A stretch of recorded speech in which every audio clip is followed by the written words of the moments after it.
she appreciated the wrongfulness of her actions. Justice for Julian may be in the hands of the jury soon. Cross-examination starts today in the Bianca Ellis trial, and a lot has happened so far in the courtroom with this.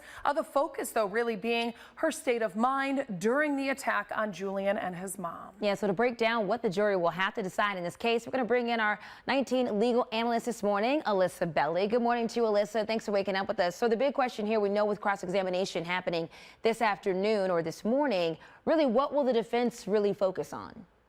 That's right. The defense is hoping to poke holes in the credibility of the expert testimony. They're going to ask questions about the thoroughness of the evaluation, the extent to which they worked with Bianca Ellis, and how deep their understanding is of her mental state of mind on the date of the crime in June of 2024.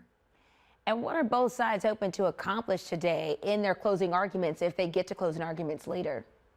Yeah, the state is going to want to drive home that mental illness is not an excuse to kill. They're going to remind the jury that just because we know that she suffered from schizophrenia does not mean that she did not make a conscious choice. It does not mean that she suffered from the inability to appreciate right from wrong. Now, the defense is going to try to appeal to the jury's rationality. The defense is going to say, the law does not ask if this is tragic.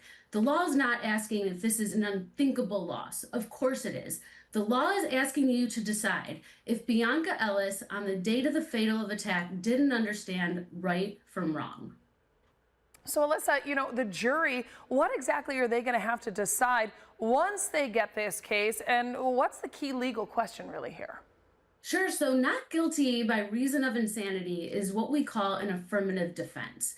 And the obligation, the burden, is on the defense to prove by a preponderance of the evidence, meaning more likely than not, that as a result of this mental defect, Bianca Ellis did not understand right from wrong.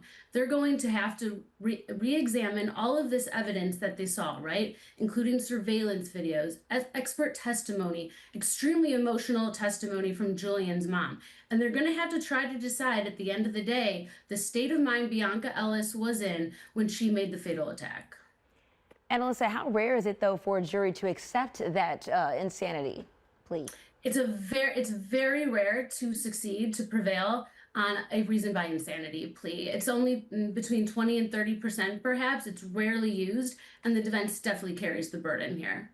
All righty, thank you so much to our legal analyst, Alyssa Belli, for really just chiming in and breaking down all of what we've heard and seen, but really what the jury is going to have to decide on once this case goes to them. We, of course, will continue to be streaming this for you on 19 News Plus, our continuing coverage of Justice for Julian this afternoon starting at 12:30. We'll also have team coverage throughout the day on 19 News.